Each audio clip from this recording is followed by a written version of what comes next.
exciting time. And you know why it's so exciting? It's because we're actually changing Fable 3. We're moving more towards the action-adventure, and we're diminishing a little bit the RPG. We still love RPGs, we still adore RPGs, but we also love the drama and the excitement that action-adventure games bring.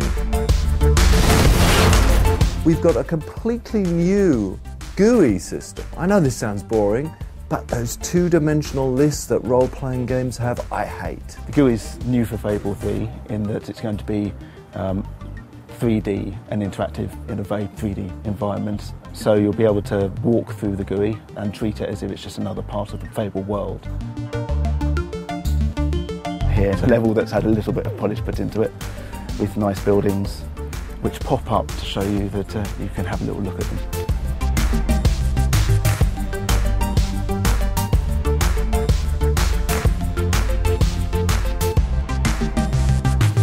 I want dressing rooms where I can change my clothes. I want armories where I can craft my weapons. I want war rooms where I can strategize. You'll be able to walk into, for example, a clothing room. You'll see statues dressed up with all the clothing that you've collected, so you can see at a glance whether you think the trousers all look good on you, that kind of thing. And you can see here we've got some outfits that we've collected during our time in the game. You'll be able to scroll through your different outfits to see what you've collected. And then just in real time I can just have a quick run around, see if I like it.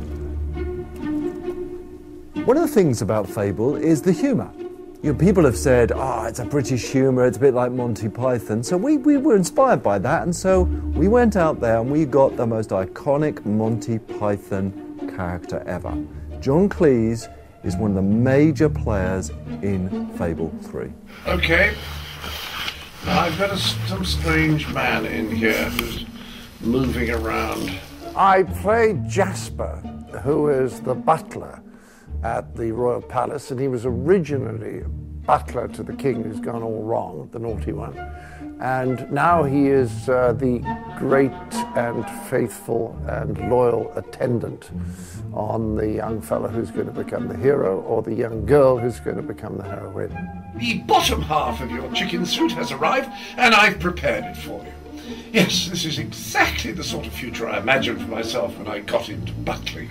He's a little formal because he's an old-fashioned British-style butler, but the warmth and the emotional identification with the hero or heroine is very strong. Ah, a new mask! You'd be completely anonymous wearing this on your face.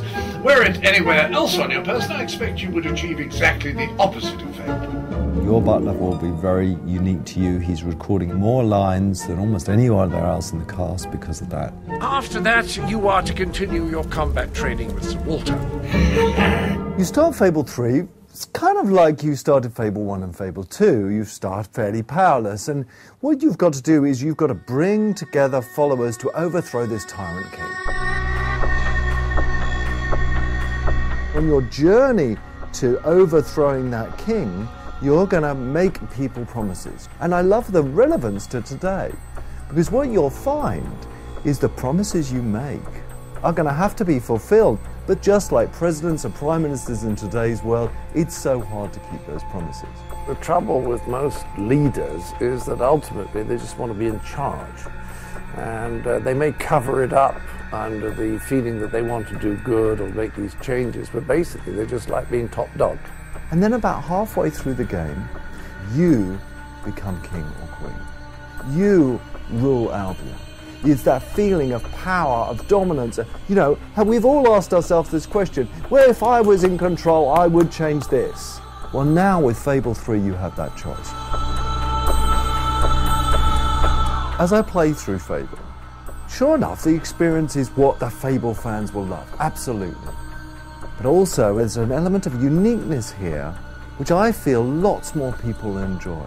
There's drama, there's emotion, there's a feeling of power, there's excitement. And I think we are really learning to blend all that stuff together and deliver an experience in Fable 3 that really hasn't been seen before. And so you have gathered every last piece of the lady's pyjamas. Gosh, that would make an excellent closing line for a novel, wouldn't it? A great cliffhanger.